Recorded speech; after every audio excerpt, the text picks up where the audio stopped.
Welcome to Hard Copy. Thank you for joining us for another 30 minutes of frank conversation. I am Terry Ikumi. Tonight we look at the state of the nation, from insecurity to the economy, standard of living and more. My guest is a former senator who, despite losing his seat, has remained vocal on national issues. Senator Shehu Sani, welcome to Hard Copy. Thank you for having me. All right, let's talk about insecurity now. You're disappointed with the northern leaders, northern governors, for speaking against the NSAS protest. You say that they should have been speaking more about the insecurity in their region. Would that be the same as you saying that they should be held responsible for the issues of insecurity in their region for not paying that much attention to it? Well, first and foremost, the most important issue that today staggers the Nigerian state, that today is becoming a malignant cancer on the Nigerian state, is the issue of insecurity. Thousands of people have been killed. Kidnapping and banditry has become a daily affair in the northwestern part of Nigeria. In the northeast, we're still dealing with over a decade of armed insurgency and terrorism. And in the north central, you can see the ethno-religious violence, and the fault lines of the Nigerian state has becoming more evident and widening in states like Taraba, Benue, and Plateau. In the northwest specifically, states like Katsina, Niger, Kaduna, Sokoto, and Zamfara are virtually under siege and now theaters of armed banditry and insurgency. So my belief and my view was that governors from the region should emphasize on what is most important as far as the region is concerned. And for the communique which they released weeks ago, simply emphasized on criticisms and issues that has to do with NSAS.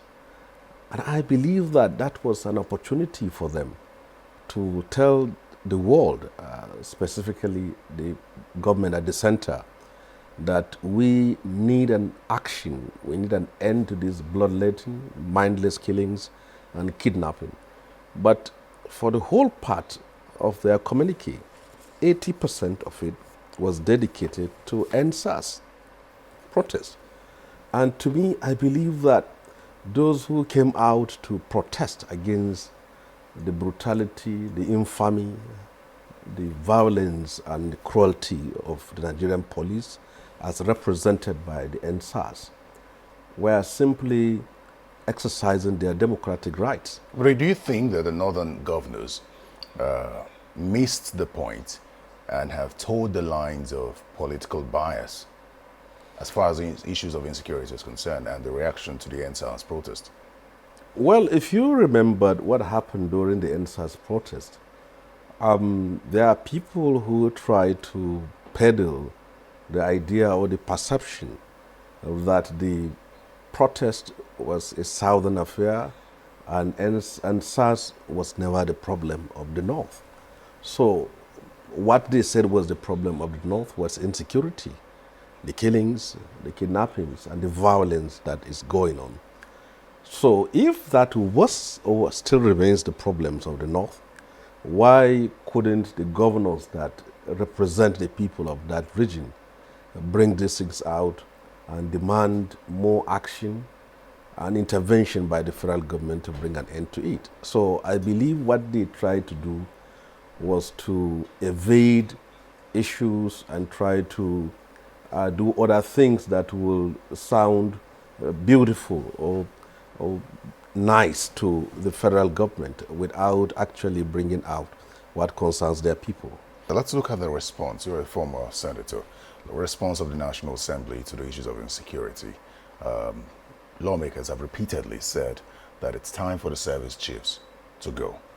Would you say the National Assembly has appropriately responded, or what more would you have expected from them?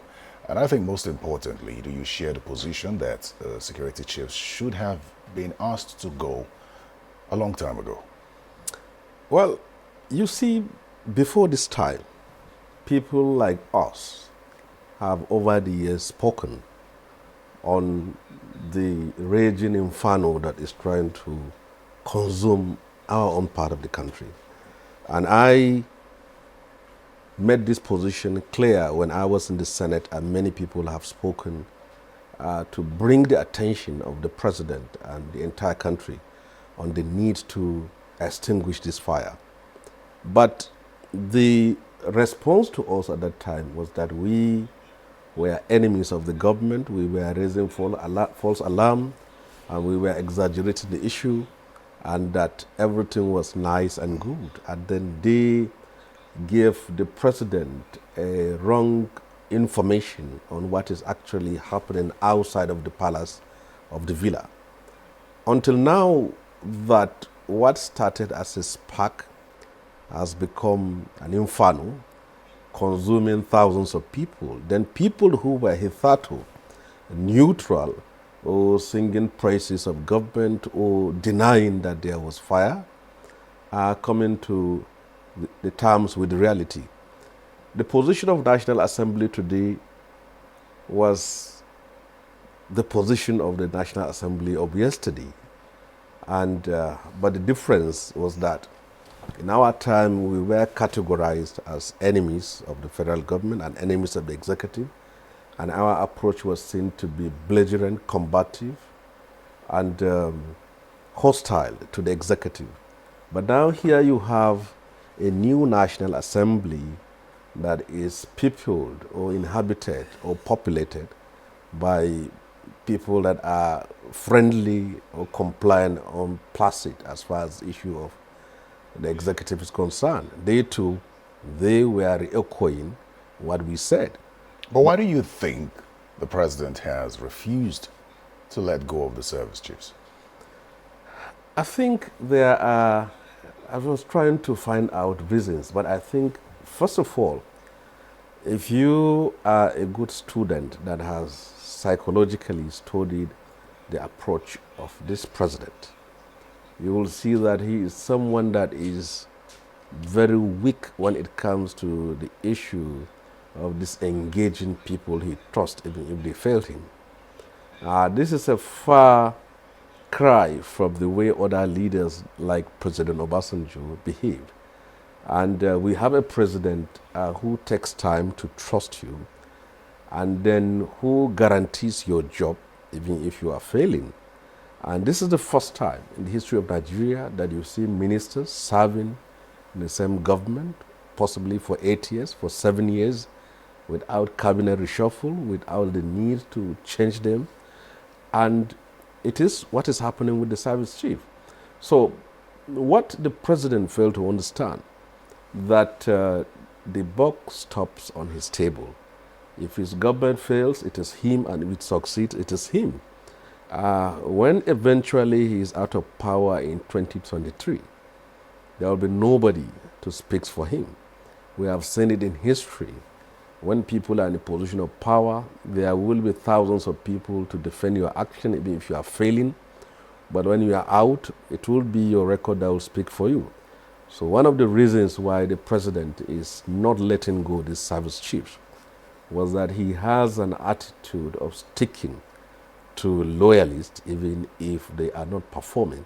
And that is a serious problem for him, for the government, and for the country. Because when you have security chiefs and people in charge of the apparatus of the state, they have a duty to protect the peace, the integrity, the unity, and the stability of the country. And when they have failed in that constitutional and moral duty, you are obliged as a leader to take an action. And demanding that the service chief should go does not mean people don't like the service chiefs by their faces. It is clear that for all the ideas they have to end the killings and violence in the north have failed. And also there's a need to have new hands that will come with fresh ideas and fresh strategies that will address the problem. All right, very well then. Let's go to your state now. You've been very vocal about the issue of insecurity in your state. And I'd like to ask you this. Have you been able to go back home quite recently. I ask this because a number of lawmakers, especially those from the Northeast, have said that they're unable to go home because of the insecurity in their state. Have you been able to go home? Because I've also seen you carry out virtual inspection of your farm from Abuja.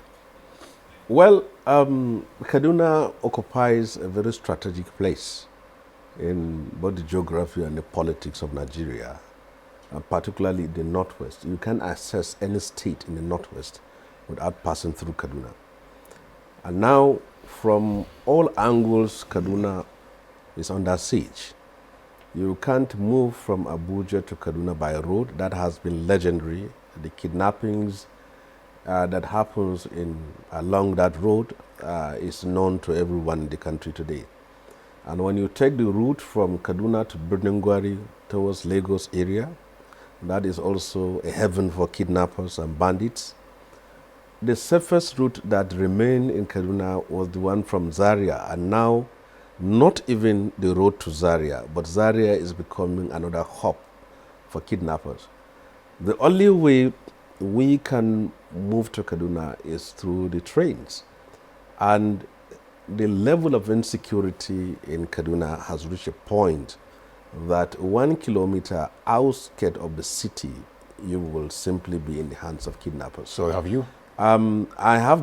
I've always been in Kaduna because I use the train. It's the simplest way. But now, with bad locomotives and trains stopping in between the journey, it has also become another problem.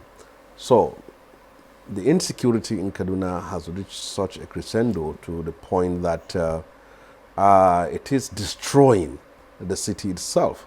But are you comfortable with the handling of the governor? How the governor is handling the security in the state? Because the governor says, according to him, the security situation has improved significantly, especially in southern Kaduna. Well, that is his view. And I believe that perhaps as a governor, he can make that point not to scare people away. But if you will listen to him, you will end up in the hands of kidnappers by coming to Kaduna. But if you want to know what is happening, then you ask people in Kaduna what is actually happening. Kidnapping in Kaduna is not simply about moving from Kaduna to Abuja roads. They now go into houses, pick people, call their relations to pay hundreds of millions. You see, this kidnapping thing in the north today has reached a point. Farmers can't go to their farms. Many people are selling their homes and farms to pay ransom to kidnappers. And the kidnappers have now become so audacious that they impose levies on villagers and villages for which you need to pay for you to go to your farms. As a legislator and as a former legislator, I am privy to families that have sold all they have in life to pay kidnappers. And I cannot think of such a state that we were born in, that we grew up, and has now become a basket case for security. Does it not now require the intervention of the federal government? It would seem that, according to you, the state government is overwhelmed. Well, let's go backwards. One of the reasons why President Muhammadu Buhari was elected into office was to address a number of issues, one of which is security. The Boko Haram insurgency has become a menace and a cancer where we see bombings in our cities and violence. In the past, the cities were a hell and the rural areas were safe. But today, both the cities and the rural areas are becoming something else. So the intervention of the federal government is what is most needed, because if this government failed to address the problem of security, it has seriously reneged on the very promise it has made to restore order, law, and peace in the country, the platform for which it was elected and mandated to preside over the affairs of the country. Very well, then let's take a quick break, Senator Shosani. Hard Copy will be right back. Please stay with us.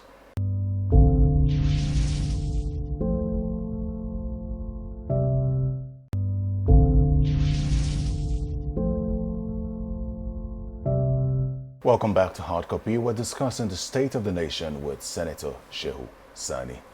Let's tie the issue of insecurity to to peace and unity now. What do you make of the regional dialogues that's been held between the federal government and the different regions? Well, I think this is at the center of the need to address the structural problems of Nigeria. There has been agitation to restructure this country because by restructuring, you're addressing the fundamental issues that became the seed of the crisis that is content we are facing as a people. Regional dialogues is about discussing regional issues and finding solutions to the peculiarity of just geographical locations.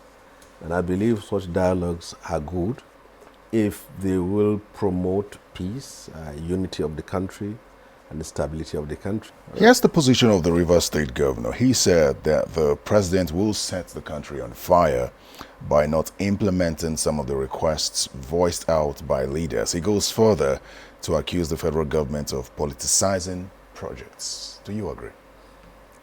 Well, as far as politicization of project, nepotism and ethnicity is not peculiar with the present administration. Previous administrations, even including the one the PDP has run, were also guilty of such things. But the positions of the Rivers governor reflects the position of the region he comes from, and as an opposition figure, I have so much respect for him for bluntly coming out to express his views, because we have reached a point today in the country. Even those who are supposed to play the role of opposition are afraid of speaking out. And when you have an opposition that is cowardly, docile, and inactive, virtually you have a dictatorship in the country. So what he said, he's sending a message to the federal government. He has the right to say it. But I believe that whatever our views, whatever our agitations, whatever our dissent, what should be most important for us is peace and the unity of the country, which we should put forward and make the primacy of our expression. Well, speaking of the Rivers State governor, I think it's interesting that you would almost take sides with him on this one, describing it as a necessity, because it would also seem that you don't like his style of governance. You have at some point likened him to Russian President Vladimir Putin. What did you mean by that? No, I like Wike because he's never a hypocrite. He expresses his views. And one thing as a politician and an activist, which I like, is someone who will come openly and say, this is my view. It's better than the one that will have the face of a sheep and then the heart of a devil. So for him to express his opinion, and I believe Buhari too will like Wike because he knows where he stands. If he expresses view, he's better than governors that will come and sing the praises of the president, pray with him, eat with him, and go behind him and then destroy him. So I believe that Wike should be seen to be the friend of President Muhammadu Buhari by making his views open. My own reservation about him is somehow the high-handedness to which he addresses issues. Leaders need to always understand that they are democratically elected, and preservation of the rule of law and respect for fundamental human rights is what is going to protect them when they are out of power. Many people... You think he doesn't possess those qualities?